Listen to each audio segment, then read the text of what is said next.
hop on YouTube. Welcome to the hood table, where we chop up local and global events vocally. You don't really wanna miss out on these conversations. Just joke a little, huh? Laugh a little, get that wine in your system, fill your glass a little. Expose current events, talk trash a little. You never know, these opinions might clash a little. They addicted to the content, got them binge watching. You don't like it, then you want invited, bet your friends watching in the house and your job parking lot before you clocking. They don't wanna miss a second of this HG content. Everybody think they got something to say, so it's an open invitation, bring it to the table. But if you come whack, just know we ain't buying in. We gon' probably turn you back and tell you sorry for again, huh? Yeah, welcome to the hood table. You don't need Netflix, you don't need cable. Yeah, welcome to the hood table. You don't need Netflix, you don't need cable.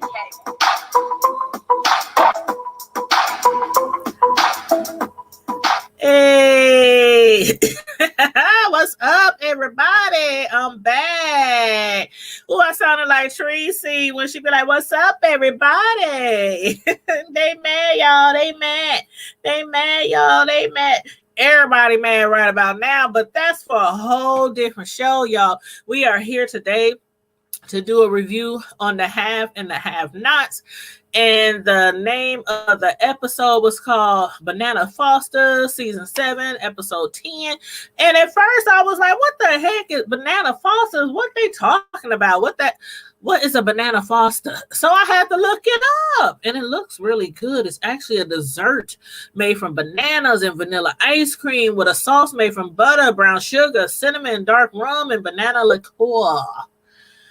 Oh my God, I think I am going to have to try to make that at home. And then I am going to make it live and make sure y'all know how to make it too. But anyway, come on in and hit the like button, share the video if you like. But you don't have to. But if God places it on your heart to share the video, please do so. Do so. Do what you are commanded to do. But anyway, please subscribe to the channel if you are not already subscribed to the channel. Please and thank you very much. And again, hit that like button. But let me jump right into this because I have a few other reviews that I'm trying to get done today. So I'm trying to whip them out for you. But anyway, and then on top of that, somebody had left me a message on one of my reviews talking about, I've been waiting for you to review. I was like, where's she at? So they were looking for my Cherish the Day review. I'm like, I'm coming. I'm late, but I'm coming. But anyway, again, let's jump right into this review. Oh, Wyatt, his spoiled arse. He's up there. He done slashed himself up. He done cut his wrist up. He's in the jail cell. I mean, pleading his case. Why he needs to die, I still don't understand why the child want to take his own life. Like, okay, you shot your mama or at your mama. You tried to kill your father. And you was all bragging about that, all braggalicious in the back of the police car when they arrested you. And now you want to kill yourself. You want to leave this earth. You can't take it anymore.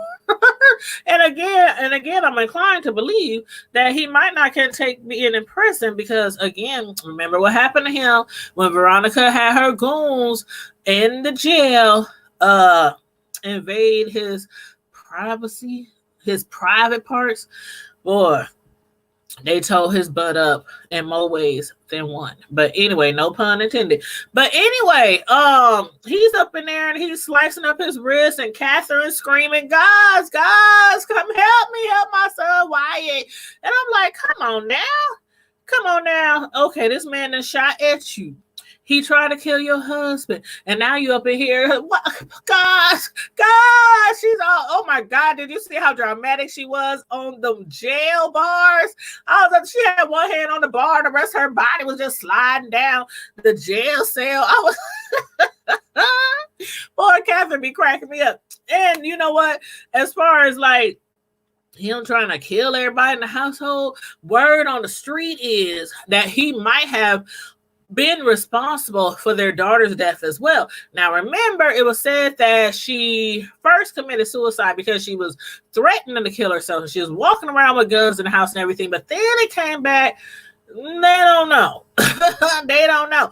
And I think he might have done it because he wanted all that inheritance for himself, that $8 million inheritance. They would have probably had to split that. But anyway, y'all let me know what y'all think about that. But on to Jim Cryer. He done put a hit on Veronica. Jim done hired the same guy who was holding Benny hostage before he was rescued by the Malones. But Veronica's ours truly believes that she is invincible. And I can see why. Remember when David tried his best to drown her in her own pool? He held her down there so long, I just knew her butt was dead. He thought he was dead, but when he got in the car soaking wet, and Jim said, what had happened? And David told him, I killed her, man. How David sound, I killed her. I drowned her in her own pool. Jim was like, are you crazy? You really think she dead? You know, she used to be a lifeguard. She used to be an expert swimmer. She was, all this kind of stuff. She swam like a doggone fish. He was like, she ain't dead. She ain't dead. You better watch out. But anyway, yeah, she managed to hold her breath forever and ever. And she came back out that pool looking like the Walking Dead. But anyway, Rodale, one of her goons, visited her to warn her, to tell her about the hit. She wasn't fazed at all. He was like, watch your back. Do you need no? She's like, nah, nope, I'm good. I ain't worried about them. And then Benny, he's back in business, y'all, at least for now. Him and Candace, his sister, they balling out of control. Not balling on a budget like I do, but they balling out of control with all of Jim Cryer's money. That $8 million. Benny got $1 million. Candace got $7 million. Benny done bought him a brand new flashy tow truck. He bought another one for his bestie, Mitch Malone, because, he was, working for him. They weren't in business together per se, like partners or nothing, but Mitch was one of his tow truck drivers, so he bought him a brand new tow truck as well. And then Candace, she pulls up with a brand new pickup truck, and who did she give that to? Because first I thought it was hers. She gave it to Mitch. But Benny, for some reason, didn't feel the need to repay him for rescuing him when he was being held hostage by Jim Cryer's goons. I don't know why he didn't feel the need to pay him, but a thank you and a pat on the back. But anyway, Candace, she felt, a new truck for him was definitely the right thing to do for Mitch. Benny, he had the nerves to be like, what did Mitch do to deserve a truck, sis? Why you get him a truck? Like, she just gave you a whole $1 million of stolen money, and you talking about why you giving this man a truck? He saved your life. Him and his family, the Malones, they done put their life on the line to save you. Well, their life probably really wasn't on the lines, but you know what I'm saying. Everybody's scared of the Mahomes, and every time Mitch and Mama Rose, everybody back up. They stand down, they run and scurry away. So their life might not have been on the line, but they did. Benny's life was on the line, and he saved you. He rescued you. But you don't think that he deserves anything? I would have actually gave him some money. If that was my homegirl or my homeboy, I would have gave him some money. Forget a car. You can buy whatever you want with this money. A car, a truck, a house, a wife, whatever you want to buy. But anyway, he saved your whole life. And he talking about, why you get him a truck, sis? But anyway, they is really excited over all this new money. Well, actually, it's old money, because the Cryers, they come from old money. Mainly from Mrs. Cryer, from Catherine's money, from her family. So it's kind of old money, but it's new money to them. But the excitement didn't last long, because Miss Hannah, boy, I knew when she found out what was going on, she was going to try to disown them kids. I said that last episode, she was going to try to disown them kids. Hannah was like, where the red bottoms, Candace? You got all this money. Where the red bottles? I know you done bought some red bottles. Where they at, Candace? She's really trying to warn them that Jim is going to come back for them. And again, I keep saying, what makes them so confident that he's not going to come back for them? I don't care if Mitch and every single Malone promises to protect Benny and his sister Candace. That's $8 million. $8 million.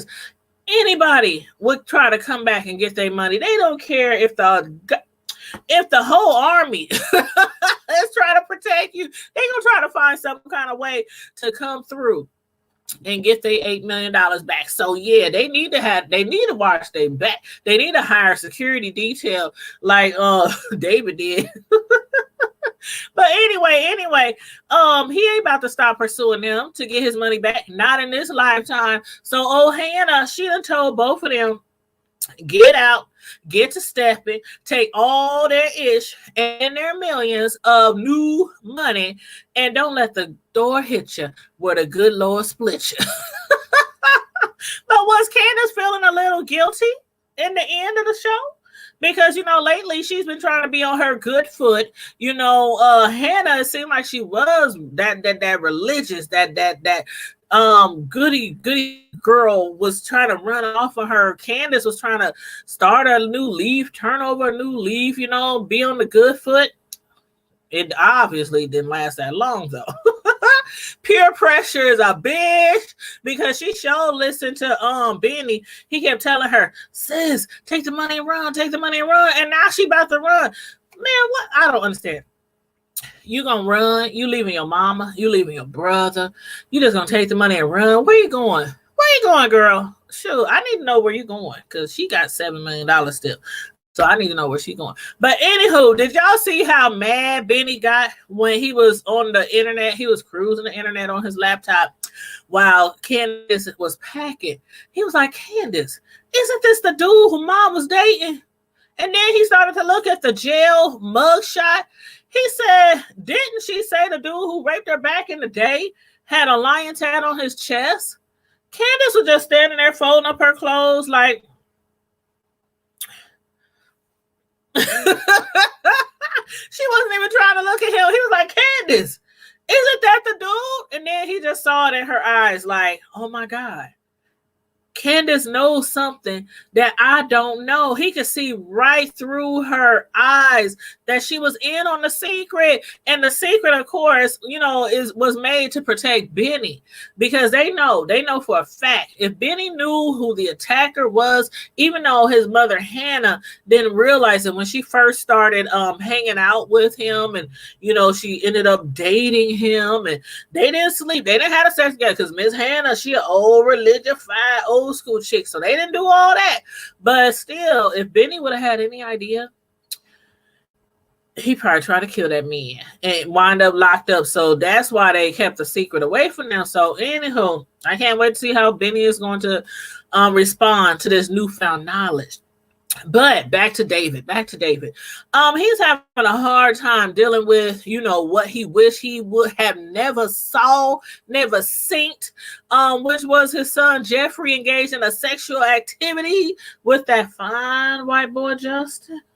My bad, not Justin. His name is Madison.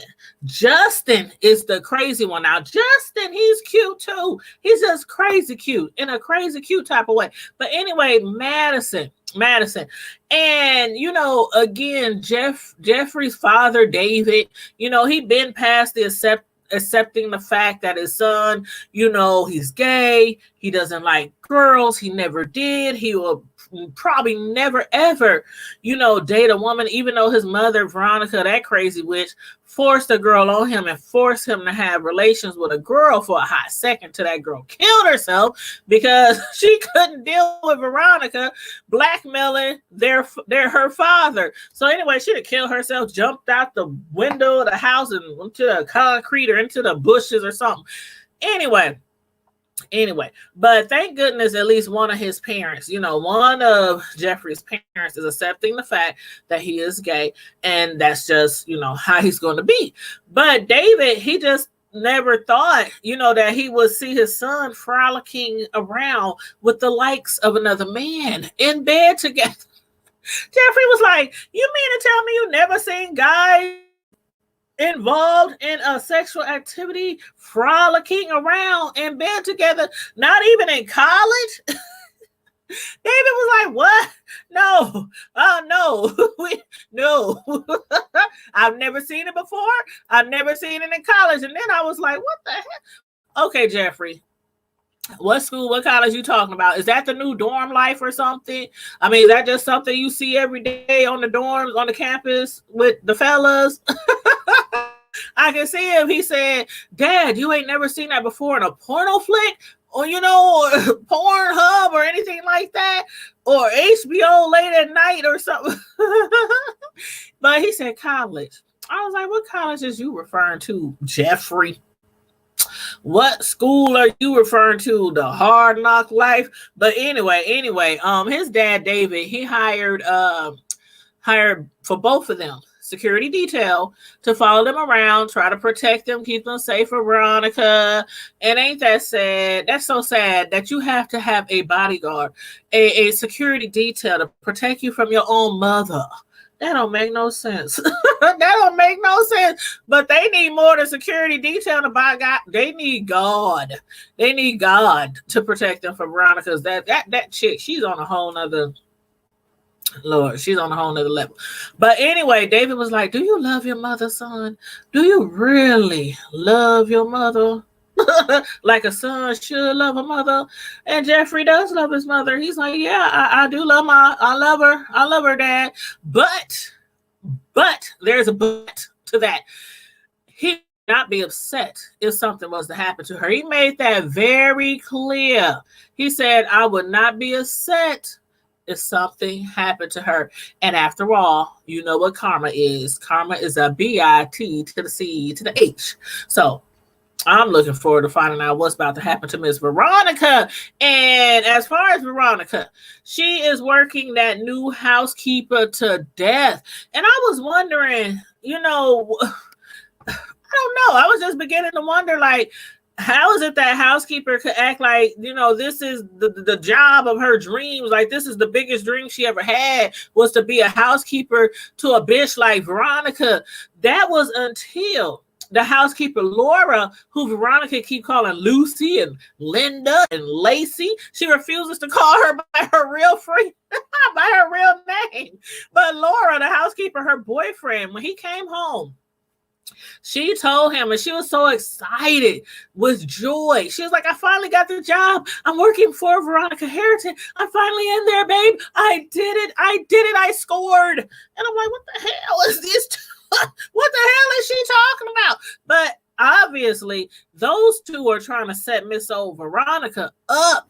Evidently, Laura, the housekeeper, she goes out of her way to get jobs, you know, with rich people, to get close to rich people, so her and her boyfriend can rob them, can set them up to be robbed. And sometimes he has to do what he has to do so they can get paid, which means sometimes sleeping with the women that they are robbing. He was like, babe, I think it's time for me to get another pool boy job. She was like, no, you promised you would never do that again. No, I don't want you to be the pool boy. You know what that means. You know what that means. That man, did you see when he was taking that shirt off and how them abs just popped out? Like he oiled himself down before he came home. The abs just popped out. He's cute. He's really cute. And you know how Veronica is. She loved them young studs. She loved them young men. She like them big and strong and young to make her feel young, I suppose. But anyway, he's going to get a job as a pool boy at Veronica's home. And you know, again, how much she loves those young guys. So anyway, I reckon she's going to be all over Laura's man. She's going to be up there all over him in her face. And she's going to be calling her, Lucy, could you please bring something to eat or drink for my man friend? She's going to be like, it's Laura. You are Lucy. You are Lucy. Did y'all remember when she called her, what did she call her last time? Linda. No, you shall be called Linda. I don't care what your name is. You Linda today. That Veronica. She gets on my nerves. But anyway, y'all let me know what y'all thought about this last episode and what y'all think about the different characters and their storylines. And let me know what you think is going to happen with Benny, as far as him just finding out that the guy who assaulted their mother years ago, he knows him. He knows what he looks like. He's been in their home. And will his sister tell him that that's her father? Will she tell him the whole secret? The whole truth? And nothing but the truth, so help you God. Let me know, y'all. Let me know. And again, you guys, make sure you like this video, share this video, subscribe to the channel if you are not already subscribed, please. And thank you so very much. And I still have a few more reviews to do, y'all. So be looking forward to a few more reviews, hopefully by this evening. In the meantime, in between time is Primetime TV Squad and the Hood Table Squad. Stay safe, be blessed, stay healthy, stay away from the coronavirus, aka the Rona, aka Roro. Stay away from Roro. Now you know every Roro in the hood got a bad reputation. Stay away from Roro, y'all. I'm out, y'all. Y'all stay safe, be blessed, and stay healthy. Deuces.